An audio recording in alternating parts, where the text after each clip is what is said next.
Hola a todos y todas, soy el doctor José Javier Mendoza Velázquez, médico especialista en psiquiatría y director general en la Comisión Nacional de Salud Mental y Adicciones. Hoy vamos a hablar de un tema que particularmente cobra mucha importancia en el momento que actualmente estamos viviendo, que es el renacimiento del interés por el MPOX, por esta nueva, o por lo menos las notificaciones nacionales que hemos estado trabajando para generar una campaña de prevención de las complicaciones asociadas a esta epidemia, ¿no? El MPOX ha vuelto. Nunca se fue, pero ha vuelto en una forma distinta y es importante que nosotros trabajemos en el cuidado de nuestra salud mental en el contexto de esta epidemia. Lo que antes llamábamos viruela símica, el mpox, es causada por un virus. Y este virus ha estado presente en nuestras mentes desde julio del 2022.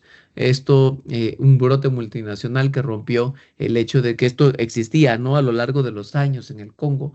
Y esta situación se rompió en 2022 cuando hubo un brote multinacional que permitió que otros países que no habían tenido nunca contacto con el virus tuvieran complicaciones. Estas de alguna forma van generando lo que se declara, ¿no?, como una epidemia que duró hasta el 2023. Sin embargo, siguieron apareciendo casos aislados prácticamente hasta el momento, incluso en nuestro país, que se han identificado a través de los diferentes sistemas de salud de nuestro país. Esto no ha cedido y ante lo cual esto es importante de mencionar. El mpox ha estado en nuestra mente, aun a pesar de que consideramos que el proceso epidémico ya había terminado. En este momento, por el nuevo brote y por las características del nuevo brote, es importante nuevamente empezar a tomar medidas al respecto sobre esto.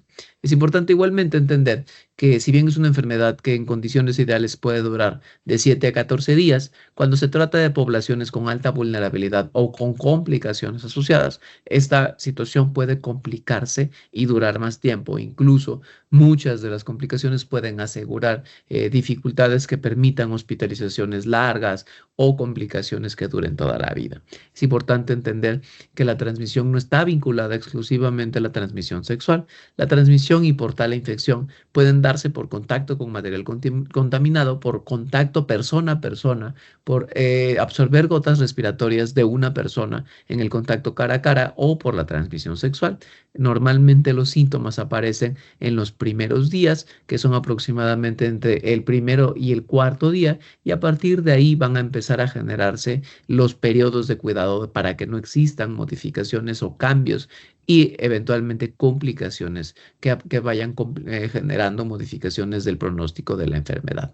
Sin embargo, es importante entender que mucho de lo que nosotros vemos que sean exantemas normalmente no son específicamente mpox, ¿no? O sea, generalmente lo que veamos o con lo que nos enfrentemos va a ser mucho más frecuentemente varicela o cualquier otro tipo de enfermedad exantemática, ¿no? Sin embargo, en este momento y en la crisis siempre será importante descartar mpox. Esto, insisto, implica que en cualquier momento de la aparición de la evolución de la enfermedad, tenemos que empezar nuestro trabajo para evitar las complicaciones. La enfermedad, independientemente de lo que signifique, independientemente de cómo evolucione, va a generar una respuesta y la respuesta a nivel del contexto mental, mientras más frecuente es en una comunidad, genera una respuesta comunitaria, una consecuencia comunitaria a nivel psicológico. Estas consecuencias psicológicas comunitarias van a aparecer en cualquier momento de la vida, ¿no? De manera puntual, cuando ocurre la posibilidad de que algo ocurra, como por ejemplo, sabemos que va a haber una marcha. Esta percepción de amenaza hace que todos tomemos medidas al respecto.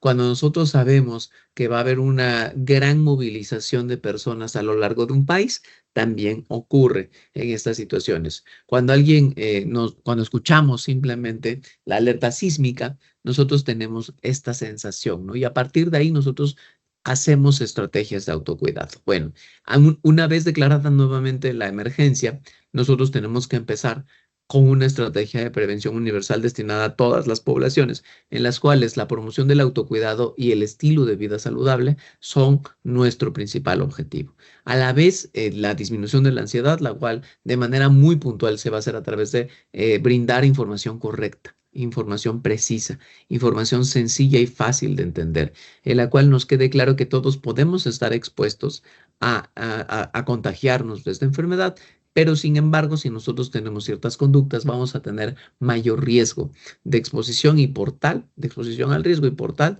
de infectarnos de mpox. Una vez que esta situación rompa con la dinámica y con el equilibrio de nuestro país, esa situación va a requerir diferentes medidas, ¿no? Cuando esa circunstancia va empezando a ser cada vez mayor, vamos a generar, empezar a trabajar nuevamente en cuidados y en distancias correctas, cuidados de nuestra piel, medidas de afrontamiento necesarias cuando las circunstancias ya están afectando a personas dentro de la comunidad y no aislamientos necesariamente, pero sí cuidado de las personas que están viviendo con estas características, en gran parte por el cuidado de ellas mismas, el manejo del estrés que puede de alguna manera generar complicaciones de la misma enfermedad y a través de esto prepararnos ante el incremento de lo que nosotros llamamos en la gestión del desastre, el impacto, ¿no? En el impacto ya existe una reacción masiva, ya existe una reacción de pánico, tenemos que afrontarla y pueden existir diferentes tipos de reacciones. También tenemos que trabajar ya ante el incremento del número de personas que están viviendo con estas condiciones, la prevención del estigma, para que esto no incremente todavía más el estrés derivado de la conducta social hacia la enfermedad. La prevención igualmente del consumo de sustancias, de la violencia, del suicidio, siempre son necesarias. Toda persona que por alguna situación rompe con su equilibrio o con el equilibrio previo, tiene mayores riesgos de presentar consumo de sustancias psicoactivas. Puede de alguna manera vincularse, sea por ser víctima de la violencia, como sea por ejercer violencia o porque por alguna razón este desacomodo en el equilibrio que antes tenía pueda favorecer conductas autolesivas o comportamientos suicidas. A lo largo de este tiempo, igualmente es importante que tendremos que continuar nuestro trabajo en el proceso de prevención universal y que esto termine en un mejor cuidado y una recuperación total como estábamos antes de la aparición de esta emergencia. Dentro de las estrategias transversales que deben ocurrir a lo largo de todo este proceso, o sea, durante toda la epidemia, durante toda la emergencia, siempre debemos estar pendientes de ciertas condiciones asociadas a la salud mental. Y de manera muy puntual a toda la población y de manera muy puntual tenemos que definir algunas estrategias específicas para ciertas poblaciones. Una, para el personal sanitario. Ya habíamos dicho, el personal sanitario que tiene los cuidados correspondientes es muy poco probable que se contamine por contaminación, valga la redundancia, a través de material contaminado. Infección por contacto con material contaminado. Pero bueno, sin embargo, por algunas otras condiciones de su vida personal o por condiciones asociadas a las circunstancias de estrés o alguna pequeña condición específica, esto puede generar un incremento en el estrés y es importante enfatizar, dar correctas medidas de autocuidado, manejar el estrés de las personas que están en contacto con materiales contaminados.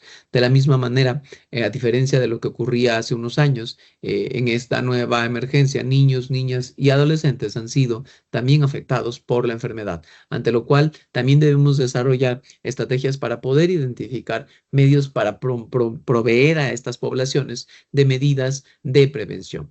Misma historia está ocurriendo también con adultos mayores en el contacto persona a persona y en este proceso también tenemos que brindar estas situaciones. ¿Y por qué es importante estos dos tipos de poblaciones? Porque generalmente son altamente vulnerables. Hay otras poblaciones vulnerables sobre las cuales también tenemos que trabajar y es importante porque esas son las poblaciones que en su inicio, ¿no? Se consideraban que eran las poblaciones que eran las únicas que iban a cursar con la enfermedad. Hombres que tienen sexo con hombres, la población de hombres homosexuales o incluso, ¿no? Las poblaciones que tienen, que viven del trabajo sexual, de alguna manera se consideraba que eran las poblaciones de mayor riesgo. Si bien sí son poblaciones de alto riesgo, no son las únicas. Y a lo largo de toda nuestra estrategia, a lo largo de toda la intervención, tenemos que estar brindando intervenciones para poder asegurar que la información que le llega a estos grupos de población sea la correcta, sea sencilla y sea fácil de entender. En las diferentes necesidades contextuales, también tenemos que establecer que vamos a estar pasando en diferentes momentos por diferentes etapas, en algunas por duelos, por pérdidas de la salud, pérdidas del trabajo, algunas por suicidios, suicidios de personas cercanas, suicidios que incluso ideas que aparecen en mi propia vida, consumos de sustancias, porque muchas personas, particularmente de las personas de estas poblaciones vulnerables, probablemente ya habían iniciado consumos de sustancias, sin embargo, pueden tener recaídas o cambios posterior a la aparición de la enfermedad o al diagnóstico.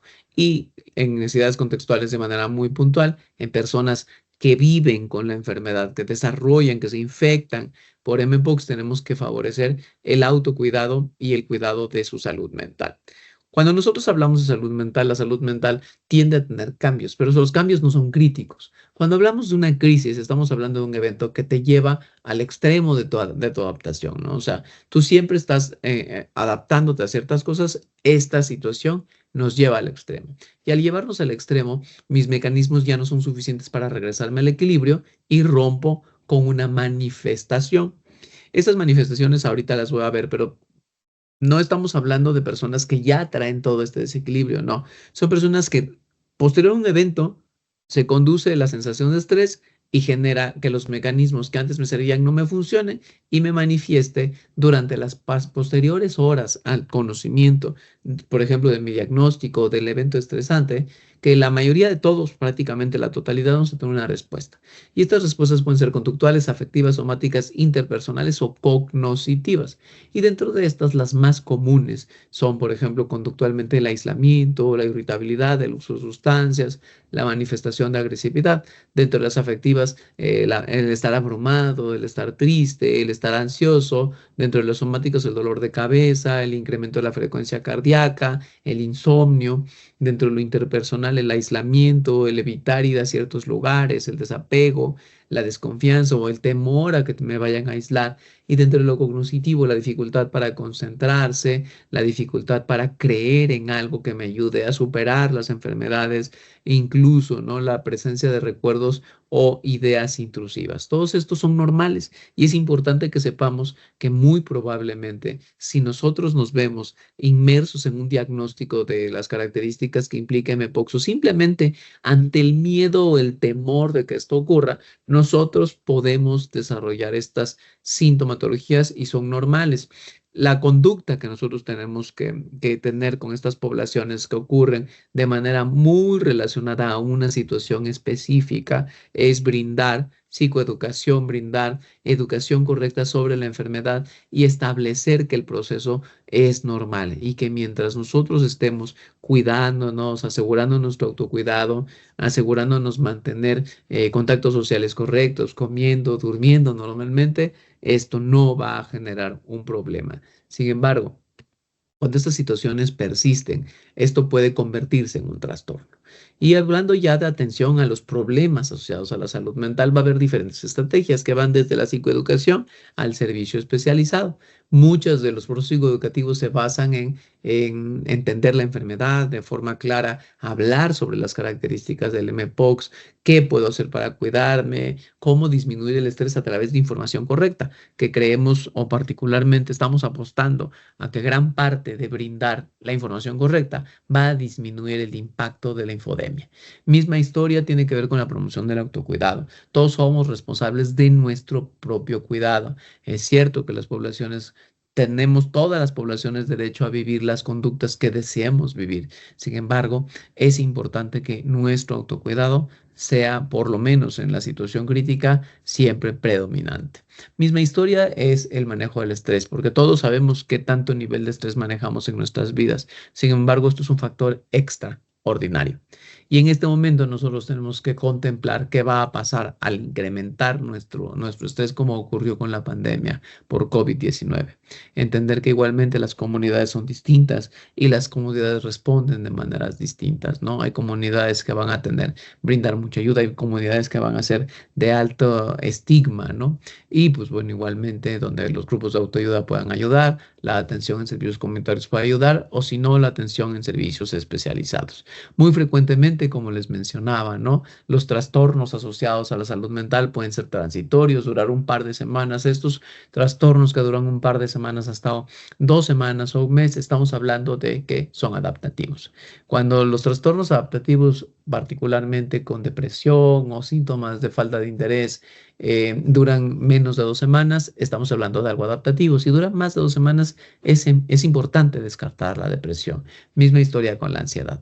En el caso específico del estrés, el estrés, sí, por ejemplo, cuando nosotros estamos viviendo una carga incrementada de estrés por una situación, vamos a tener manifestaciones de estrés que pueden llevar incluso a un proceso casi de disfunción. Estos son los trastornos por estrés agudos. Sin embargo, cuando esa situación se hace prevalente y aparece incluso cuando ya el estímulo está muy lejos, como por ejemplo, me vuelvo por una mancha y empiezo a tener una manifestación secundaria, o empiezo a tener ante el recuerdo intrusivo de algo, nuevamente el estrés, estamos hablando ya de un trastorno por estrés postraumático que ocurre al menos un mes después de la aparición del proceso, y que incluso, aún a pesar de que ya no existe el estímulo, la percepción de esta ansiedad asociada a ese recuerdo existe. Hay personas que ya viven con problemas de la salud mental, y en esta forma de vida que implica en muchas ocasiones no necesariamente una discapacidad, como es el caso de una depresión, o no necesariamente una discapacidad, como es el caso del antecedente del consumo de sustancias psicoactivas. Es importante porque ante una situación de incremento de la ansiedad puede generarse una recaída o un episodio de recaída nuevamente.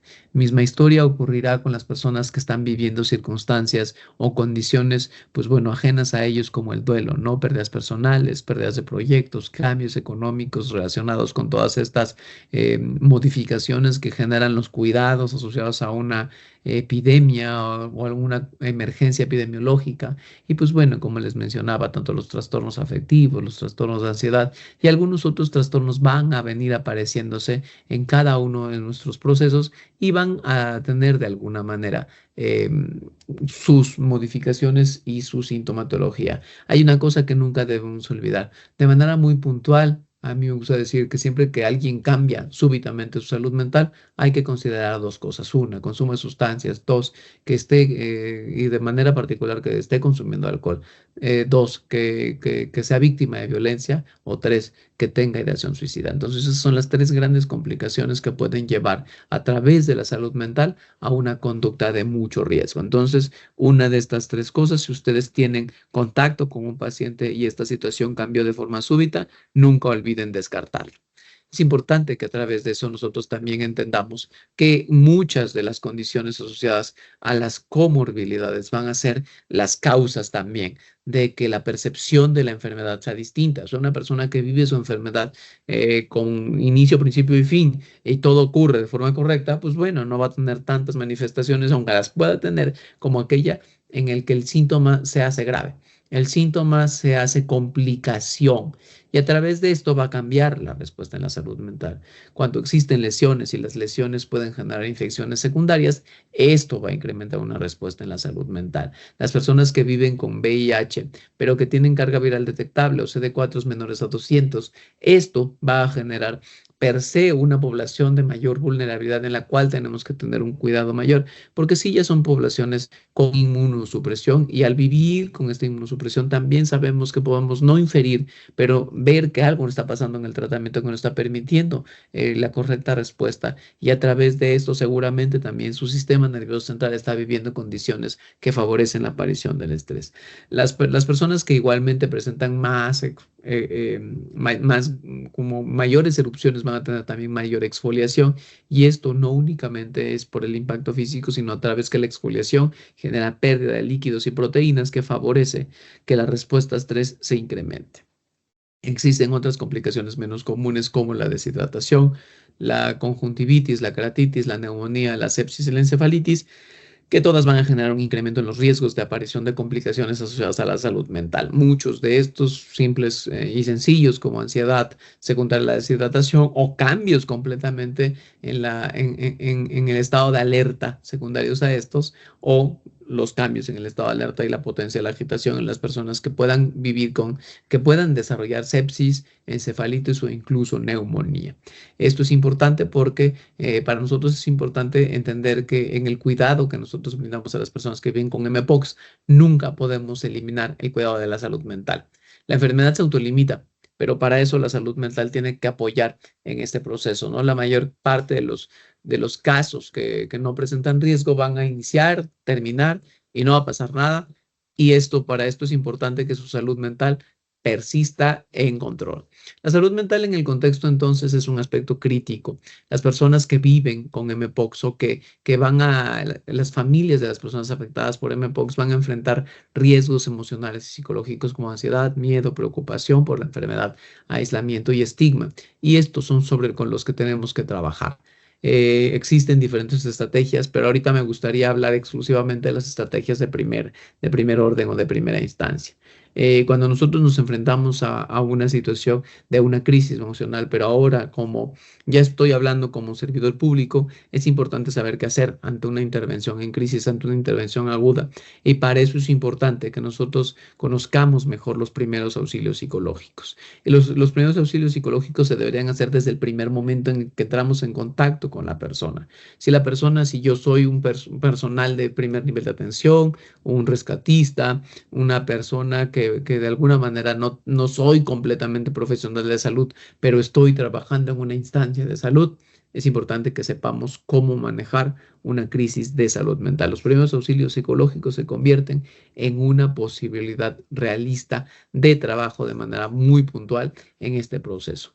Y pues para esto igualmente les convoco que quien quiera de alguna manera acercarse a nuestras capacitaciones, tenemos el MH también en la plataforma de CISAVI para personal del servicio público, también lo tenemos en la plataforma de CLIMS y pues bueno, es igualmente importante entender que los primeros auxilios psicológicos, también tenemos cursos de primer auxilio psicológico o primera ayuda psicológica desde la Comisión Nacional de Salud Mental y Adicciones, pero también la Organización Panamericana de la Salud los tiene disponibles para todos nosotros. Una vez que estas circunstancias sean superadas, me tocará contactar a la persona con el resto de los servicios de salud mental para que se realicen intervenciones si fueran necesarios, pero tenemos tiempo porque ya es subagudo, intervenciones de segunda instancia en la cual se le canalizará a un consultorio con una persona especializada, sea médico especializado, enfermera especializada o un profesional de la salud mental como psicología o medicina especialista en psiquiatría. Y ya intervenciones para personas con con procesos crónicos de la salud mental o personas que se van cronificando estos procesos posterior a la aparición, pues bueno, ya tendrán que igualmente ser canalizados al tratamiento especializados. Es importante entender que gran parte del problema asociado a esta enfermedad es el impacto que genera en la calidad de vida, no únicamente en la imagen corporal y la autoestima, sino también funcionalmente. Es importante que siempre lo estemos pensando. Uno de los puntos más importantes al verse, al ser una enfermedad que se ve, genera estigma social y por alguna razón siempre la seguimos teniendo vinculada a una conducta sexual, particularmente de ciertas poblaciones y esto aún a pesar de la frecuencia de contagio, no es una situación única, ¿no? No es un sine qua non. Todas las personas todas las enfermedades infecciosas han sufrido de estas mismas cosas, particularmente cuando están vinculadas a la conducta sexual. Sin embargo, es importante, uno, si nosotros estamos viviendo dentro del estigma, vamos a favorecer que la persona no se trate, se sienta insegura, viva con vergüenza, tenga miedo a ser rechazado en el sistema de salud. Particularmente nosotros como servidores públicos necesitamos romper con el impacto que genera el estigma en el proceso de atención, compartir la preocupación desde la empatía, ayudar a las personas a sentirse seguras, eliminar la vergüenza, eliminar el proceso de rechazo, a generar inclusión. Incluso esto va a disminuir las consecuencias sociales de las enfermedades como los consumos de sustancias psicoactivas, la percepción de aislamiento o la sensación de vivir en aislamiento como población vulnerada. Más podemos hacer para disminuir el estigma? La primera es, si por alguna razón alguien nos está diciendo que se está viviendo así, no hay que cuestionarlo, hay que identificar qué es lo que está pasando que está haciendo que la persona se viva estigmatizada por una condición. Lo más probable es que por alguna opinión, por alguna situación que puede cambiar, nosotros estamos pasando por alto alguna conducta que podría de alguna manera estar vinculada al estigma. Misma historia es promover la educación o favorecer igualmente entender cada una de las situaciones y brindar una educación correcta nos va a ayudar a cada una de estas cosas. Y uno de los puntos más importantes es estar en contacto con las personas. Entender a las personas y lo que están viviendo nos ayuda a entender que la mayoría de las personas tienen muchísimas más complicaciones por la respuesta social de las enfermedades que por las enfermedades mismas. El rechazo que generan las enfermedades favorecen muchísimas más complicaciones que la propia enfermedad. Entonces, al validar la emoción de la persona que está viviendo una situación difícil, al devolverle información con claridad, de forma correcta, con lenguaje sencillo, nos va a permitir entender mejor la enfermedad y que esto, una vez resueltas las dudas, favorezca la eliminación del estigma. Una estrategia que va a ser muy importante y sobre la cual solo voy a hablar de manera somera es el primer apoyo psicológico. El primer apoyo psicológico es la primera acción que nosotros tenemos que hacer en una situación de crisis emocional. Estas crisis, como les mencionaba, no ante una situación ocurre una respuesta y la respuesta elimina mis capacidades de afrontamiento y favorece que aparezca una crisis.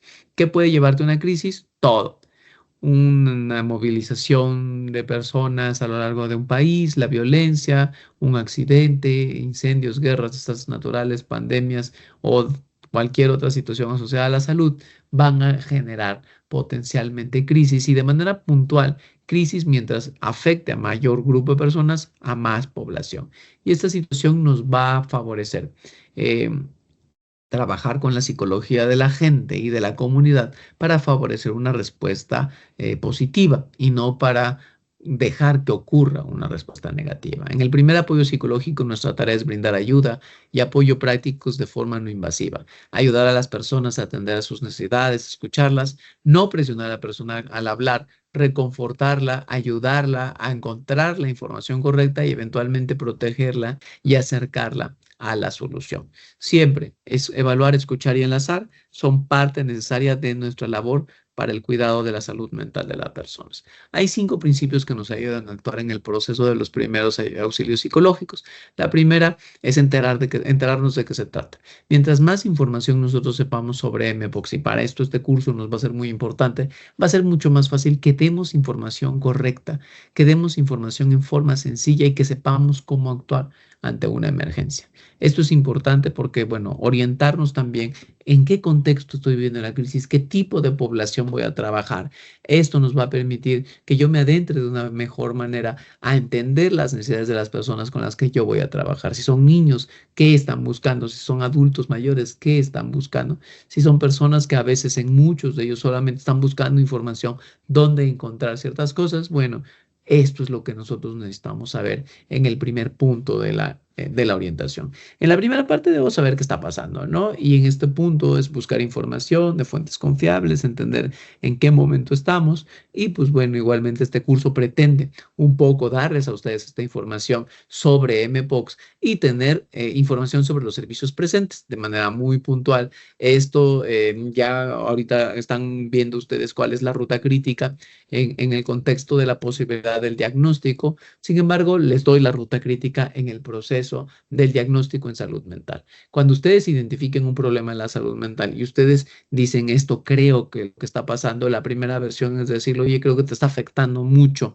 en tu salud mental y creo que valdría la pena que buscaras apoyo.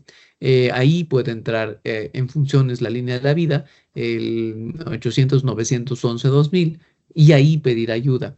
Si por alguna razón dice, no, es que a mí no me gusta recibir ayuda por teléfono, necesito ayuda, cualquiera de nuestros 340 centros comunitarios de salud mental y adicciones, dependientes de la Comisión Nacional de Salud Mental y Adicciones, pueden brindar el apoyo correspondiente una vez brindado la intervención durante la crisis.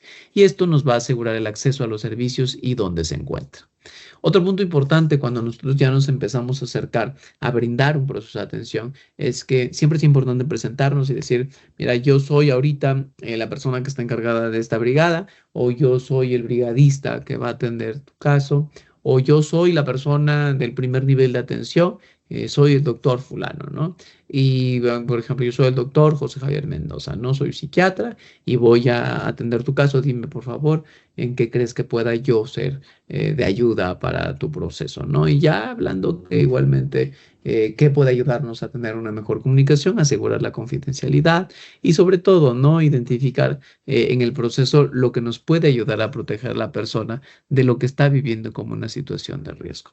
Es importante ayudar a las personas a resolver las necesidades inmediatas, o sea, atención médica, atención de su cuidado en general y en caso necesario encontrar un lugar donde resguardarse si esta situación fuera. Hay que priorizar casos de urgencia para derivar a instancias especializadas. Un punto importante en el proceso de atención es la escucha activa. La escucha activa de alguna u otra manera siempre tiene que ver con la capacidad de escuchar lo que la persona dice y no la necesidad de decirle a la persona qué hacer. Las personas muchas veces no están en las condiciones cuando están en crisis y es muy probable que una vez resuelta la crisis la persona me pueda escuchar mejor. Sin embargo, aquí me toca a mí escuchar y es preguntar sobre la necesidad real sin dudar o sin tratar de alguna manera de echar abajo lo que el otro me está diciendo sin contradecir y a través de esto identificar qué está generando y dar información correspondiente de forma clara y veraz. Establecer contacto empático. Si voy a intervenir ante alguna situación es, te escucho, solo quisiera que me aclararas más este punto, usar palabras precisas, hacer preguntas que aseguren que yo estoy entendiendo todo, evitar opiniones, evitar palabras que pudieran ser culturalmente ofensivas, eh, hacer dar por sentado algo y pues bueno, igualmente, ¿no? Al final brindar una retroalimentación siempre es importante. Es importante validar las emociones, particularmente las personas se pueden sentir como quieran cuando ocurre una situación crítica y es importante entender, ¿no? O sea, cuando de repente yo no puedo entender por qué me está pasando este diagnóstico, yo puedo responder, esto no es una situación que te esté ocurriendo exclusivamente a ti, no nos pudo ocurrir a cualquiera. Tómate el tiempo necesario para que lo entiendas. Si necesitas que yo te ayude, yo te voy a ayudar. Pero esto no es una situación que dependa de la culpa de nadie. Esto es una condición que actualmente es una crisis de salud. Y es importante evitar decir cosas como, bueno, pero pues ahora ya vas a tener como, qué bueno que ahorita no sé, no estás en una condición de mayor gravedad o cualquiera de todas estas cosas, ¿no? Evitar dar opiniones que estén vinculadas con un proceso moral siempre es importante. Qué bueno que te pase esto porque ahora ya te vas a cuidar más. No, no, no, no, no, no. Es importante que nos contengamos al proceso y demos avance poco a poco conforme vaya avanzando. Conectar es el último paso, pero es el más importante. Una vez que ya resolvimos la crisis, a mí me ayuda mucho entender en el proceso de resolver la crisis. Cuando la persona está elevando el tono de voz, mantener yo mi tono de voz en el mismo nivel. Esto va a asegurar que la conversación tienda a regresarse a un mismo nivel. Y en este proceso, cuando la situación crítica va disminuyendo, es importante ayudar a la persona a resolver sus necesidades. Y a través de esto no significa que yo tenga que hacerlo todo. Yo te voy a acercar a la persona que está de alguna u otra manera apoyándome en este proceso. Necesitas tratamiento, va a ser con esta persona, diagnóstico confirmatorio con esta persona, ayuda en salud mental con esta otra persona o institución.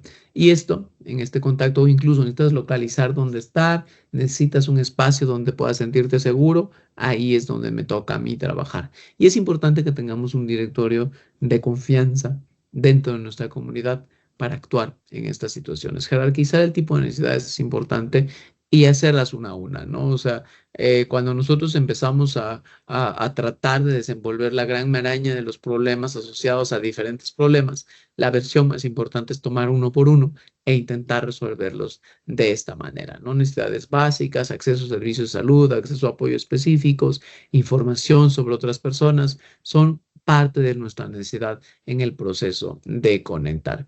Y pues bueno, siempre es importante devolver una sensación de esperanza posterior a una intervención.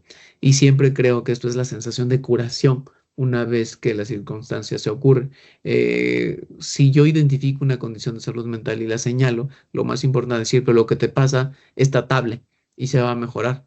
Y esto es importante poner en el futuro una potencial respuesta positiva y enfrentarnos hasta cierto punto a las condiciones a las que nos estamos enfrentando de una mejor manera.